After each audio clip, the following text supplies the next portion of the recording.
Welcome, dear listener. Tonight, we'll drift together through the calm, layered structure of the atmosphere, those gentle stacked regions of air that cradle our world with silence, light, and movement. Before you sink deeper into rest, feel free to like, subscribe, or leave a small comment if you wish. It helps this peaceful space grow.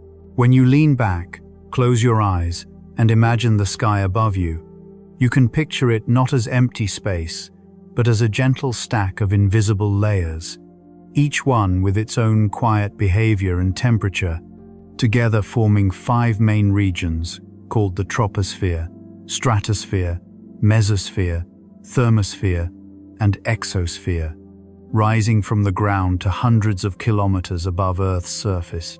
As you move upward through those layers, the air becomes thinner very quickly, so that most of the atmosphere's mass is compressed into the lowest few tens of kilometers, while the higher regions become almost weightless in comparison, holding only a faint trace of the gases we breathe near the ground. Far above the familiar clouds, many of the small rocks that drift through space meet the atmosphere and burn away in the mesosphere, where frictional heating causes them to glow briefly as meteors, creating the fleeting streaks of light, often called shooting stars.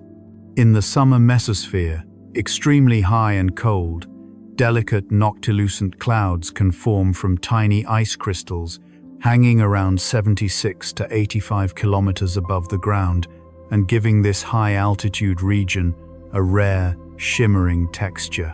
These noctilucent clouds are so high that we usually see them only when the lower atmosphere lies in shadow at deep twilight, while they are still lit by the sun from below the horizon, which makes them shine with a bright, electric blue or silvery glow against the darkening sky. Higher still, in the thermosphere and the overlapping ionosphere, curtains and arcs of auroral light appear when charged particles from the solar wind follow Earth's magnetic field lines and collide with atoms and molecules, causing them to release gentle green, red, or violet light that can stretch across polar skies. Different kinds of auroral light tend to form at different heights, with oxygen atoms around 100 to 150 kilometers up, often producing a characteristic green glow near 557.7 nanometers, while nitrogen-related emissions occur at slightly different levels, all within the same broad thermospheric and ionospheric region. Orbiting in this rarefied upper air, the International Space Station circles Earth at roughly 400 kilometers altitude, moving through the thermosphere where the atmosphere is extremely thin, but still dense enough to create drag, so its orbit must be gently boosted from time to time. Even farther out, Earth's atmosphere extends into a very tenuous cloak of hydrogen called the geocorona, a faint ultraviolet glow that stretches to at least 100,000 kilometers from the planet, marking the farthest detectable reach of our atmospheric presence in space. There is no sharp edge where the atmosphere stops and outer space suddenly begins. Instead, the air simply thins out gradually with height, which is why definitions of the edge of space, such as a fixed altitude boundary, are conventions rather than a physical wall. One widely used conventional boundary is the Kármán line, set at an altitude of 100 kilometers by organizations such as the Fédération Aéronautique Internationale, and often used to distinguish aeronautical flight from spaceflight and to decide when someone has reached space. Above the middle atmosphere, a broad region known as the ionosphere overlaps the upper mesosphere, thermosphere, and lower exosphere, where solar, ultraviolet, and X-ray radiation ionize the gas and fill it with free electrons and ions, giving this part of the sky special electrical properties.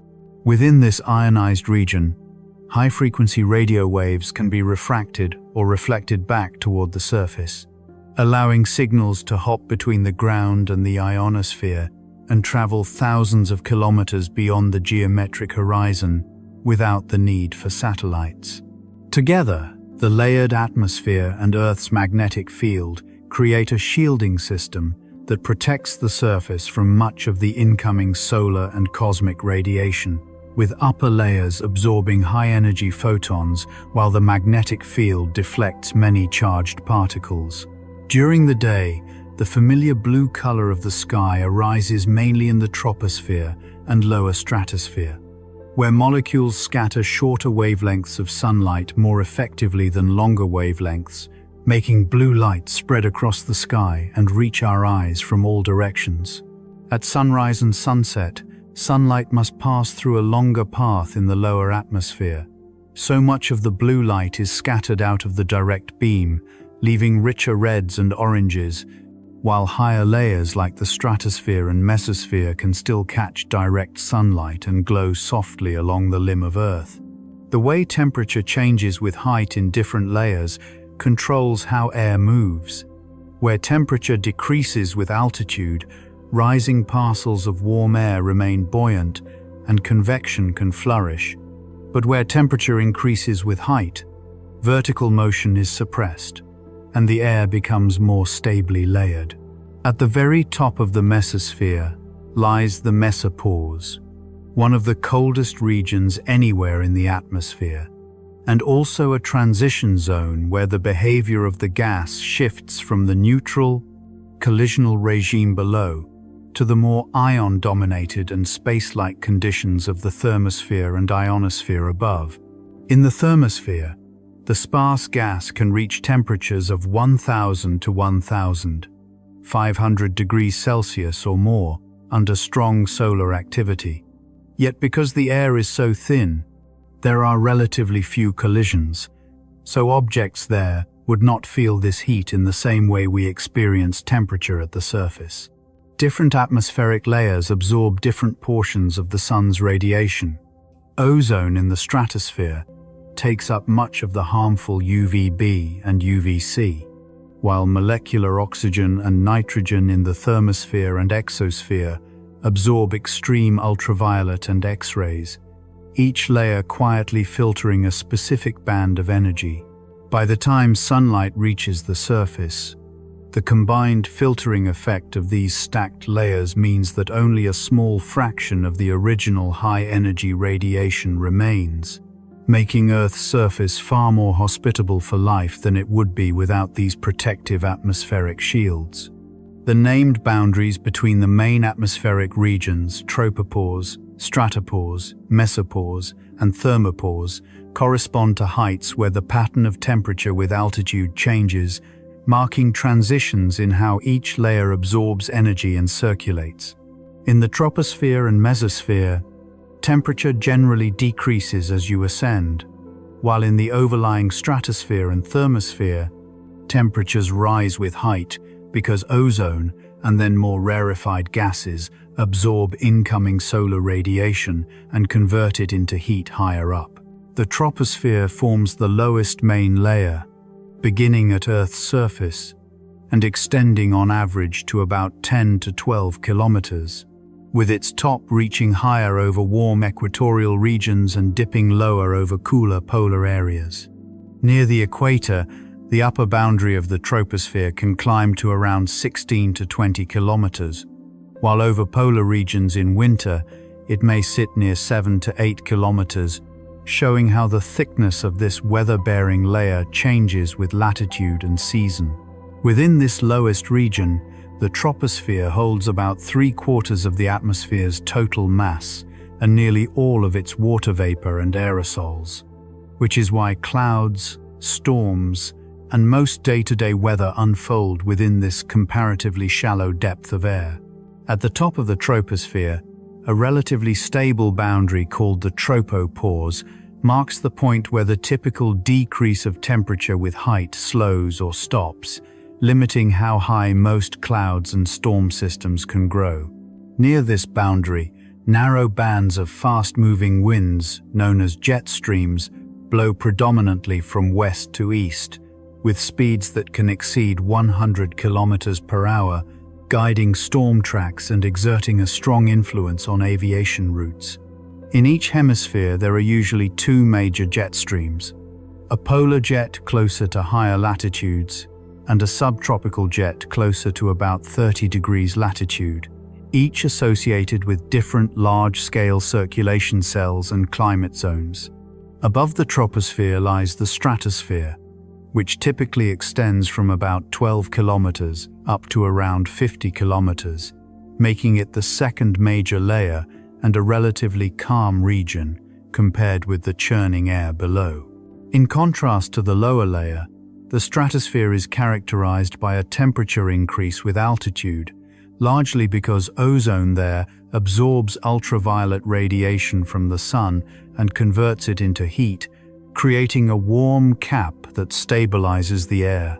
Within this layer is the ozone layer, a region between roughly 15 and 35 kilometers, where ozone concentrations are relatively high and where much of the sun's biologically harmful UV radiation is absorbed before it can reach the surface. The stratospheric circulation includes a slow, global-scale pattern called the Brewer-Dobson circulation, in which air slowly rises in the tropical stratosphere, drifts poleward, and descends at higher latitudes, redistributing gases such as ozone around the globe.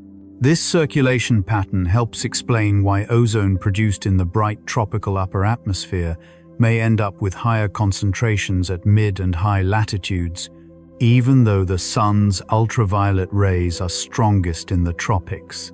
The same large-scale circulation also influences how long ozone-depleting substances and certain greenhouse gases remain in the middle atmosphere, thereby shaping both the timing and intensity of their chemical and radiative effects.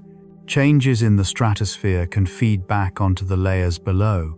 Shifts in stratospheric temperature or winds can subtly alter the position and strength of the jet streams, which in turn modify storm tracks and surface weather patterns, a process sometimes called top-down coupling.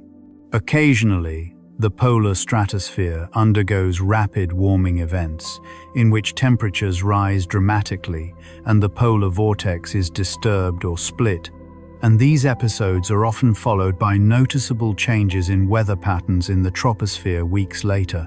Above the stratosphere sits the mesosphere, stretching from roughly 50 kilometers up to about 80 or 85 kilometers, and often described as the middle atmosphere, because it bridges the transition from the denser air below to the more rarefied regions above. Temperatures in the mesosphere generally fall with height and reach some of the coldest values found anywhere in Earth's atmosphere, around 85 degrees Celsius near the mesopause at the top of this layer. Because the mesosphere is too high for conventional aircraft and weather balloons and too low for satellites to orbit stably, it remains one of the least directly sampled regions. So scientists often rely on sounding rockets and remote sensing techniques to study its conditions. In the cold summer mesosphere, polar mesospheric clouds, or noctilucent clouds, form from tiny water ice particles, creating fragile, high-altitude veils that hover just below the mesopause. These high clouds are most often seen in high-latitude regions between about 50 and 70 degrees in each hemisphere during local summer, and long-term changes in their brightness or frequency are being studied as possible indicators of subtle shifts in the upper atmosphere and climate. Still higher, the thermosphere begins at around 80 to 90 kilometers and extends upward for several hundred kilometers, where the air is extremely thin but strongly affected by solar radiation, giving this region a dynamic, energy-rich character. Changes in solar activity can cause the thermosphere to expand and contract, raising or lowering the altitude of a given density level, which alters the drag experienced by low Earth orbit satellites and affects how quickly they lose altitude. The thermosphere's upper boundary, sometimes called the thermopause, is not a sharp line but a region where temperature stops increasing with height, above which the air transitions smoothly into the exosphere and eventually the interplanetary environment. The exosphere forms the outermost conventional layer of the atmosphere, extending from several hundred kilometers up to tens of thousands of kilometers, where the gas becomes so sparse that individual particles can travel long distances without colliding. In this highest region, light gases such as hydrogen and helium dominate, and some atoms gain enough energy to escape Earth's gravity altogether, contributing to a slow but continuous loss of atmosphere into space. Ultraviolet and X-ray radiation from the Sun ionize atoms and molecules in the upper atmosphere, creating the free electrons and positively charged ions that fill the ionosphere and strongly influence how radio waves and satellite signals are bent, absorbed, or reflected. Within the ionosphere, scientists distinguish several subregions called the D, E, and F layers, often with the F region splitting into F1 and F2, each with its own peak electron density and altitude range that shift with time of day, season, and solar cycle. Over billions of years, Earth's atmosphere and its layered structure have evolved through volcanic outgassing, the delivery of gases and water by impacts, and later modifications driven by biological activity and long-term geochemical cycles, gradually forming the complex vertical pattern we see today. In the troposphere, large-scale circulation cells known as the Hadley, Ferrel, and polar cells help move heat from low to high latitudes, interacting with jet streams near the tropopause, and shaping climate zones from equatorial belts to polar regions around the globe. As sunlight filters downward through the atmosphere, its energy is scattered and absorbed in ways that reveal the layered structure, with each region shaping the sky's color, the flow of winds, and the balance of heat that gently moves across Earth. The height of the tropopause shifts depending on temperature, lifting higher over warm regions and dipping lower where the air is colder, creating a natural ceiling that changes from tropics to poles. In the band of air near the tropopause, strong horizontal temperature gradients help generate and maintain the jet streams, weaving narrow ribbons of swift wind that circle the planet. Within the stratosphere, ozone absorption creates a warm layer near the stratopause, giving this region a second temperature maximum and supporting the stability of the middle atmosphere. Waves born in the troposphere can travel upward and break in the stratosphere and mesosphere, transferring momentum that helps steer larger atmospheric circulation patterns. Volcanic eruptions that send sulfur dioxide and ash into the lower stratosphere create long-lived aerosol layers, able to linger for months and influence how much sunlight reaches the surface. In the troposphere, however, aerosols released closer to the ground are mixed and washed out more rapidly by weather, showing how the boundaries between layers affect how long particles remain aloft. Pilots sometimes choose to fly just below or above the height of strong jet streams, allowing them either to ride helpful tailwinds or to avoid turbulence created by sharp wind changes in these regions. High above busy air lanes, condensation trails from aircraft can form where the upper troposphere or lower stratosphere is cold and moist, sometimes spreading into thin cirrus-like veils that subtly influence Earth's radiation balance. The lower troposphere interacts strongly with forests, oceans, and cities, creating small-scale climates where humidity and temperature develop patterns different from the surrounding land. Near the top of the boundary layer, strong temperature inversions can gather pollutants and smoke, trapping them beneath a stable lid until weather conditions shift enough to disperse them. Because water vapor decreases rapidly with height, the upper troposphere and stratosphere are far drier than the surface, shaping how high clouds form and how the atmosphere retains heat. The temperature and humidity near the tropopause influence the formation of thin cirrus clouds, which at high altitudes can either warm or cool the planet, depending on their structure and how they reflect or absorb light. In the tropical stratosphere, winds' alternate direction in a slow repeating pattern called the quasi-biennial oscillation, gently descending with time and affecting how ozone and waves move between layers.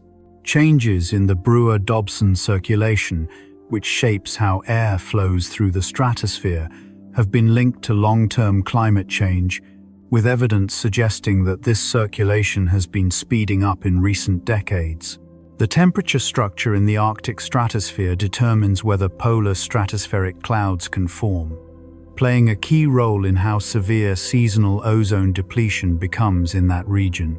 In the tropics, the cold point tropopause acts as a narrow gateway through which small amounts of water vapor can enter the stratosphere, influenced by the slow global circulation of air above it. At the top of the mesosphere, the mesopause marks both the coldest part of the atmosphere and the threshold where neutral gas behavior gives way to the ion-dominated realm of the thermosphere and ionosphere. The way each atmospheric layer absorbs and emits light affects how satellites observe Earth, as sensors tuned to different wavelengths effectively look into different slices of the vertical structure. Satellites that observe the limb of the atmosphere, looking along the curve of Earth, can retrieve detailed vertical profiles of temperature, ozone, and aerosols in the stratosphere and mesosphere. From the ground, LiDAR systems send brief pulses of laser light upward, using the faint backscatter from molecules and aerosols to reveal vertical layers, boundary heights, and fine cloud structures. High-powered incoherent scatter radars measure how radio waves bounce off free electrons in the ionosphere, providing detailed profiles of electron density, ion composition, and temperature. As the Sun's activity varies through its roughly 11-year cycle, the ionosphere becomes denser during solar maximum, altering how radio waves travel and affecting satellite communications. The altitude at which auroral colors appear depends on the type and energy of the particles involved, with green emissions from oxygen peaking near 100 to 150 kilometers, and other colors forming at slightly different heights. The thermosphere expands when solar activity increases, raising the height of certain density levels and changing how much drag satellites feel as they move through this rarefied region. In the exosphere, trace hydrogen atoms energized by solar ultraviolet light can scatter faint UV radiation, allowing distant instruments to detect the soft glow of the geocorona. The transition from the neutral atmosphere to the magnetosphere is gradual, with charged particles increasingly guided by Earth's magnetic field rather than by collisions, showing how atmospheric layers blend into space. Different layers absorb different parts of the solar spectrum, with ozone taking in UVB and UVC, while molecular oxygen and nitrogen in the thermosphere and exosphere absorb extreme ultraviolet and X-rays. Because these layers filter sunlight so effectively, only a small portion of the sun's harsh, high-energy radiation ever reaches the surface, helping maintain conditions that support life. Greenhouse gases like carbon dioxide and methane are relatively well mixed through the troposphere and lower stratosphere, and their radiative effects depend strongly on the temperatures found at these heights. Water vapor, the most abundant greenhouse gas, is concentrated mostly in the troposphere, so changes in moisture near the upper troposphere can play an especially important role in Earth's energy balance. When greenhouse gases increase in the lower atmosphere, the stratosphere cools, because more infrared radiation is trapped below, leaving less energy available to warm the layers above. The mesosphere also shows signs of cooling and slight contraction as gases and ozone concentrations shift, reflecting how climate changes propagate upward into the middle atmosphere. By tracking how satellite signals dim or shift during atmospheric occultation, scientists can detect subtle trends in temperature and composition in the stratosphere and mesosphere over many years. Because nearly all liquid water clouds form in the troposphere, This lowest layer plays the dominant role in the hydrological cycle, determining how precipitation forms and falls through the sky. Lightning unfolds mainly in the troposphere, yet some of its upward-reaching electrical events, like sprites, briefly extend into the lower mesosphere, bridging two layers in a single flash. The structure of temperature and moisture in the troposphere influences how tropical cyclones intensify, with warm, moist upper-level conditions often favoring stronger storms. In polar regions, the lowest troposphere can settle into near-surface inversions that create a shallow, stable boundary layer, concentrating pollutants and fog close to the ground. Desert regions often produce very deep, well-mixed boundary layers because strong heating lifts air upward, carrying dust high into the atmosphere where winds can transport it over long distances. The Brewer-Dobson circulation's downward branch brings older, drier, ozone-rich air into the extratropical lower stratosphere, influencing humidity near the tropopause and UV levels at the surface. As small waves from the troposphere travel upward, they can significantly change the wind patterns in the stratosphere and mesosphere, linking the behavior of distant atmospheric layers. Radio waves of different frequencies interact with different heights in the ionosphere, so engineers choose frequencies based on whether they want signals bent back to Earth or passed through to satellites. During the day, the ionosphere's D layer absorbs lower frequency radio waves and shortens their range, while at night it fades away, allowing those same signals to reflect from higher layers and travel much farther. Sometimes the E layer becomes unusually dense in sporadic patches, creating rare conditions in which VHF radio signals such as FM broadcasts can travel hundreds or thousands of kilometers. High in the F region, electron densities remain strong even at night, supporting long-distance communication and affecting how satellite signals pass through the upper atmosphere. Rapid fluctuations in ionospheric electron density can create scintillation effects, causing GNSS and satellite communication signals to fade or distort as they cross this dynamic region. Because energy and momentum move readily between the thermosphere and ionosphere, these upper layers are often treated as a single coupled system in models of space weather. Sudden solar flares can boost ionization in the D region on the daylight side of Earth, producing abrupt increases in radio absorption known as shortwave fade-outs. Near the poles, auroral processes enhance electron densities along shimmering arcs and allow strong currents to flow between the magnetosphere and ionosphere, shaping the high-latitude upper atmosphere in beautiful, dynamic ways. The steadily decreasing air density with height reduces aircraft lift and engine performance, limiting how high airplanes can reliably fly, and contributing to practical cruise ceilings in the upper troposphere and lower stratosphere. Supersonic and high-altitude reconnaissance aircraft often operate higher in the stratosphere than typical airliners, taking advantage of lower drag and smoother, more stable conditions aloft. As vehicles returning from space descend back toward Earth, they pass smoothly through the exosphere, thermosphere, mesosphere, and then the lower layers, with most of their heating and slowing taking place where the air becomes dense enough in the upper mesosphere and lower thermosphere. Sounding rockets are built specifically to rise into the mesosphere and lower thermosphere for just a few minutes, carrying instruments that measure winds, temperatures, and the thin upper air composition that is otherwise difficult to reach. Noctilucent clouds found near the mesopause respond delicately to temperature and moisture in the upper mesosphere, so changes in their brightness or frequency may reflect slow shifts occurring high above the weather below. The stratified structure of the atmosphere influences how contrails evolve, with persistent trails forming when the upper troposphere is cold and nearly saturated with ice, while drier layers cause these trails to vanish quickly. Weather radar beams travel through atmospheric layers whose temperature and humidity gradients can bend them slightly, producing effects known as anomalous propagation when the curvature differs from what is expected. Temperature inversions and stable layers near the ground can trap sound and bend it back toward the surface, allowing distant noises to be heard more clearly under particular atmospheric conditions.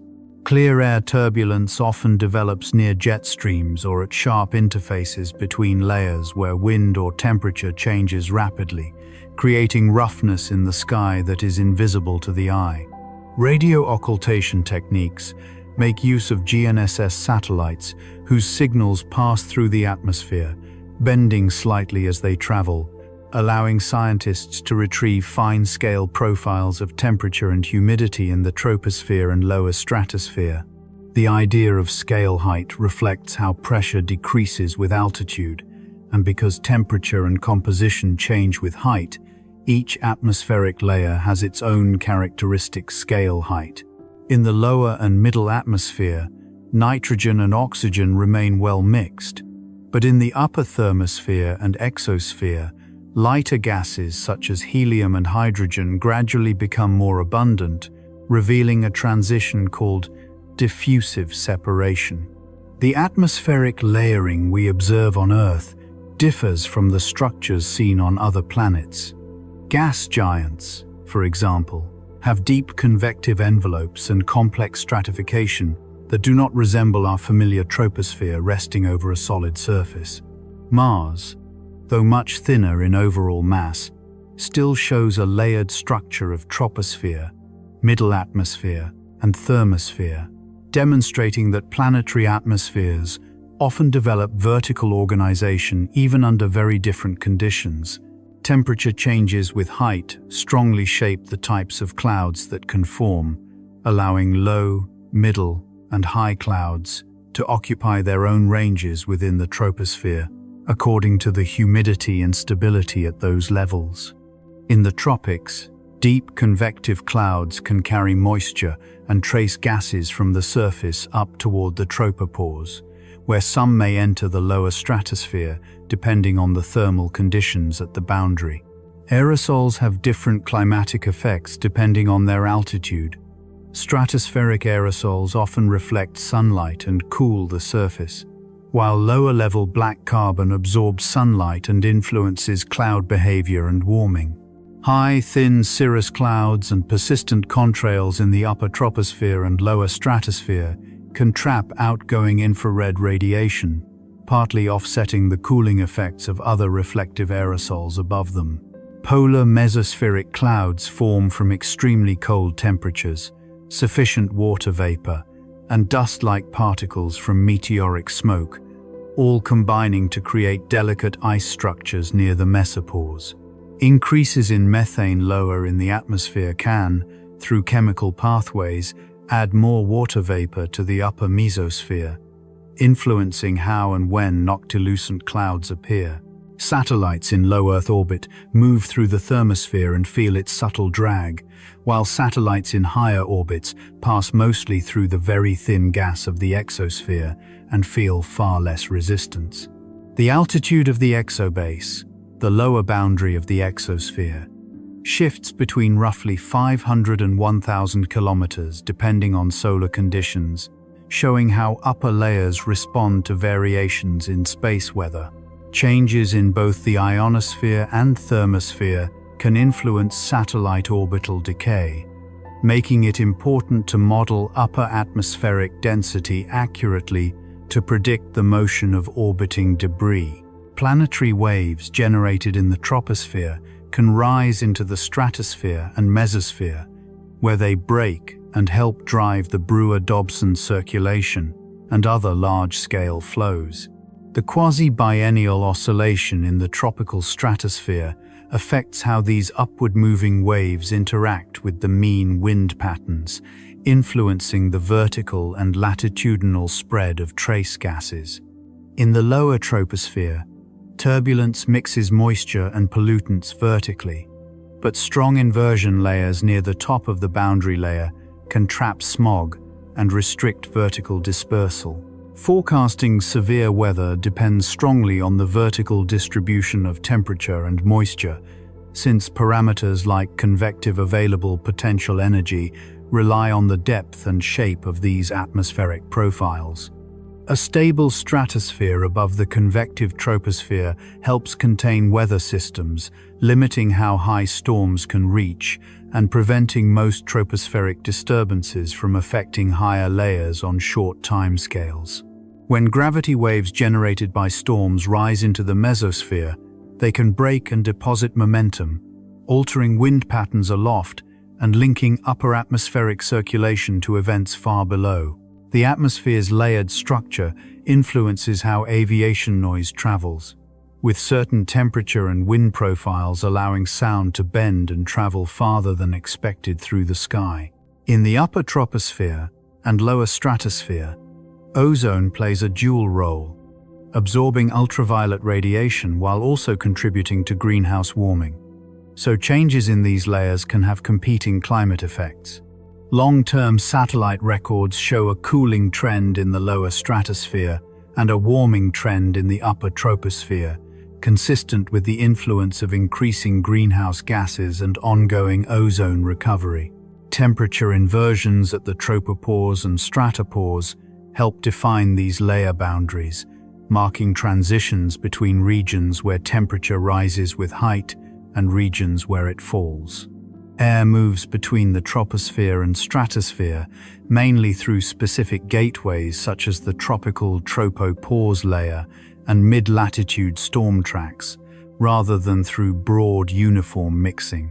Understanding the vertical structure of the atmosphere is essential for aviation meteorology, where pilots rely on precise forecasts of winds and temperatures at the various flight levels they travel through. Radar and LiDAR wind profilers reveal vertical wind profiles in the troposphere and lower stratosphere, helping meteorologists monitor jet stream positions and detect shear layers that influence storm development.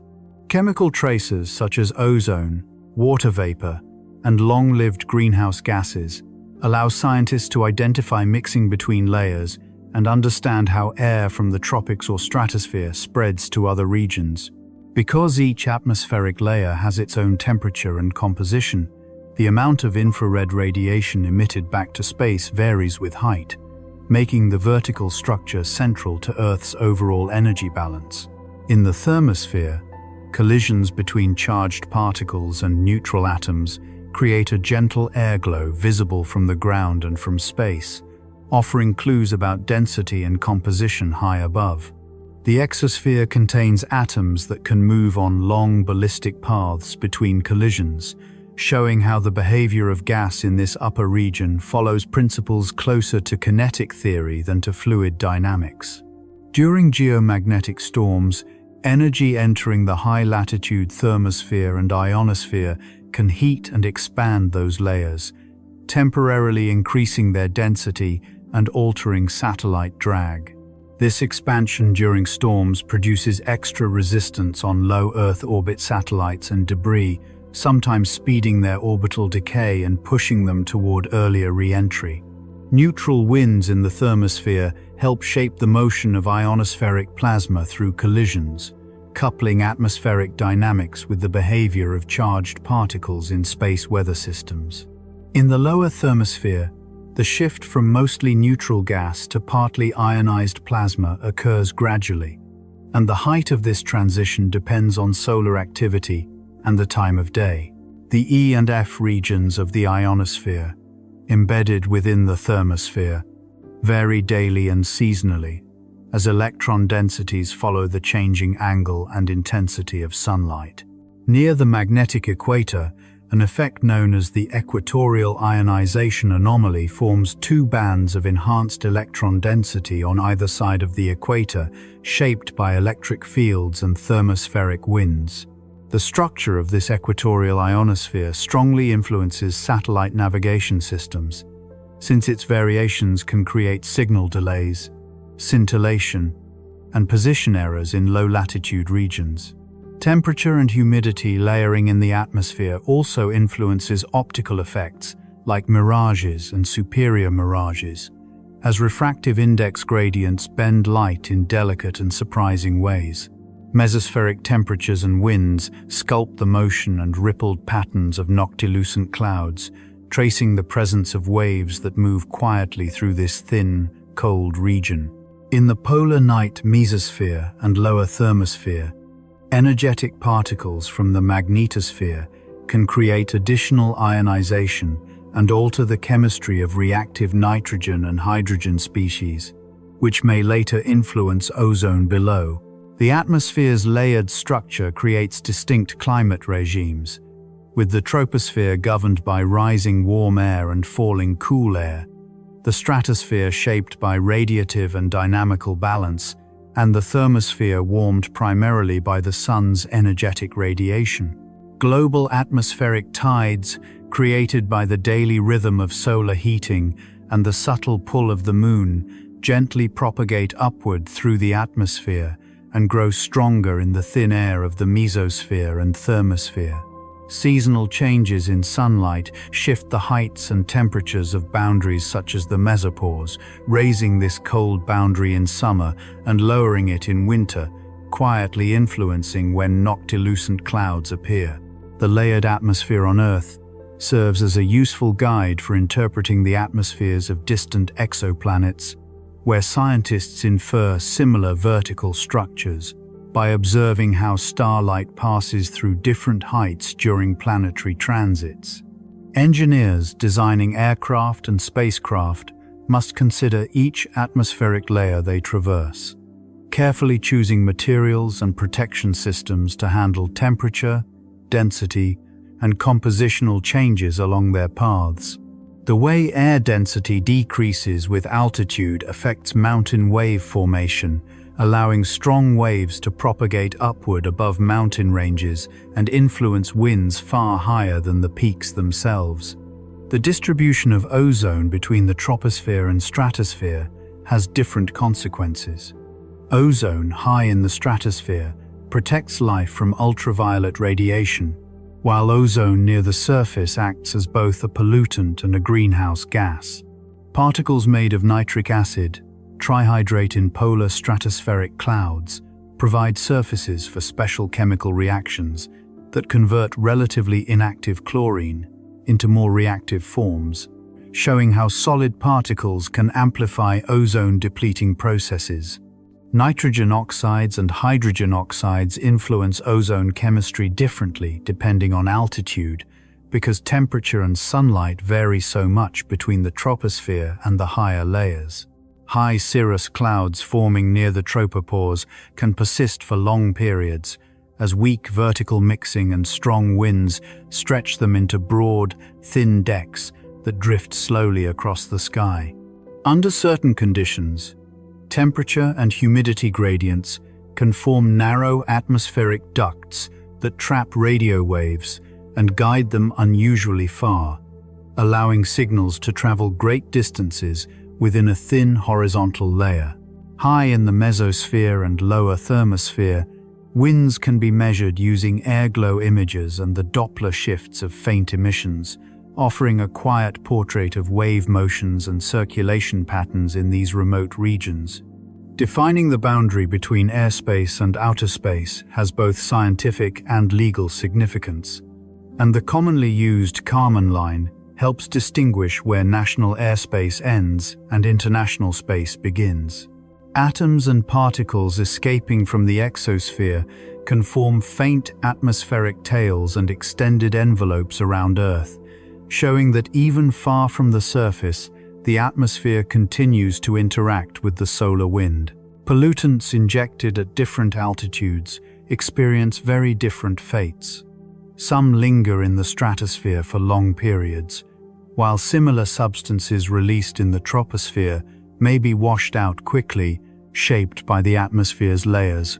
Flying at altitudes where winds and air density are favorable can greatly improve fuel efficiency, illustrating how the vertical structure of the atmosphere subtly shapes everyday transportation.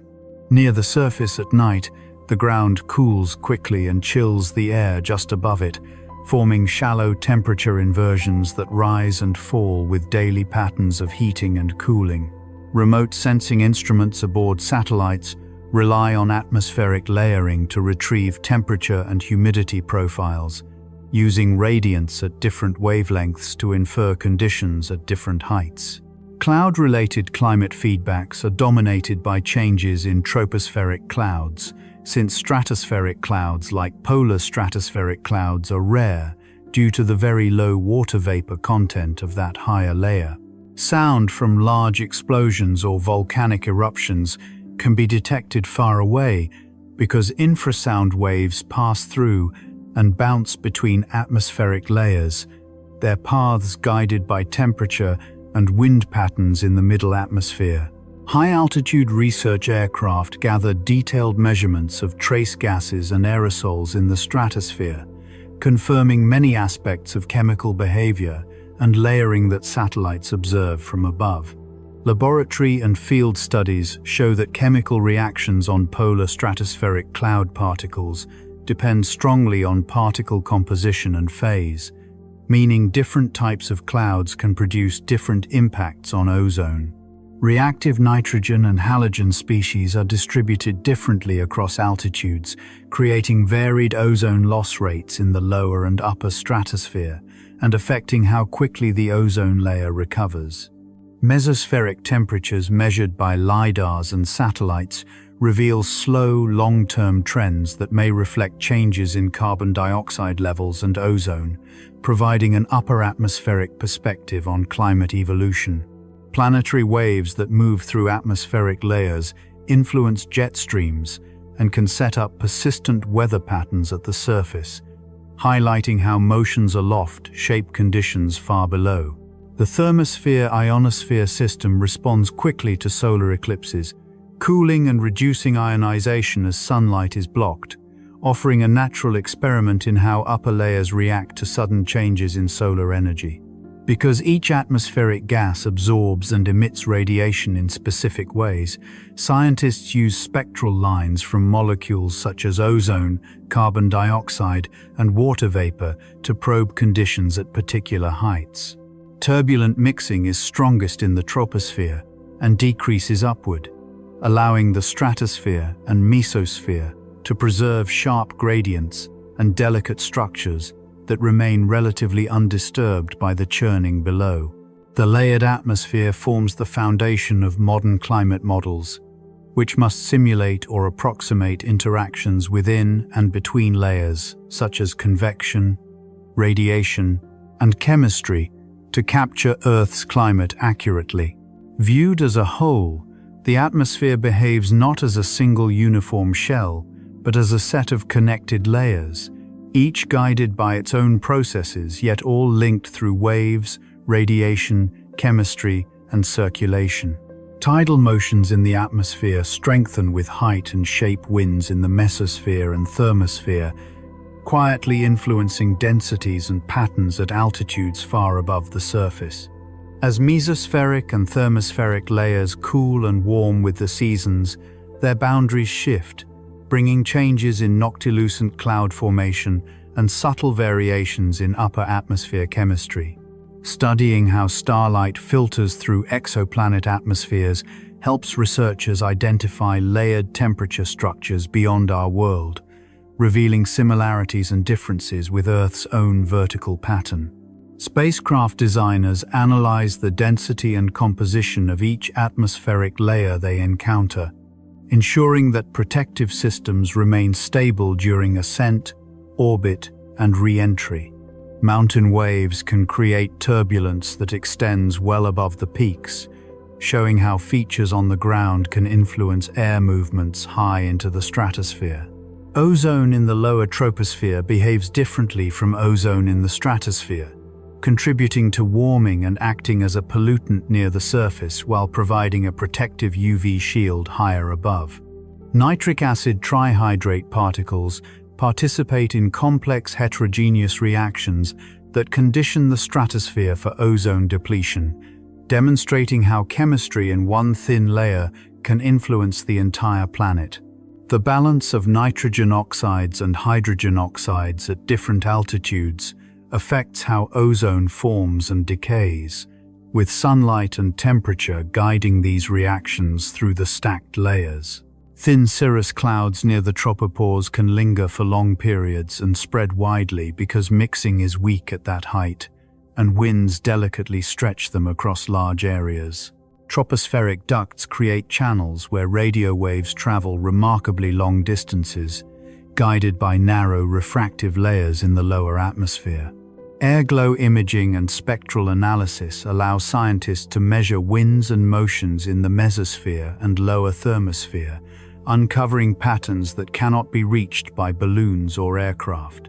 The height, used to define the boundary between airspace and space, affects international agreements and flight regulations, with the atmospheric layers guiding both scientific and legal definitions.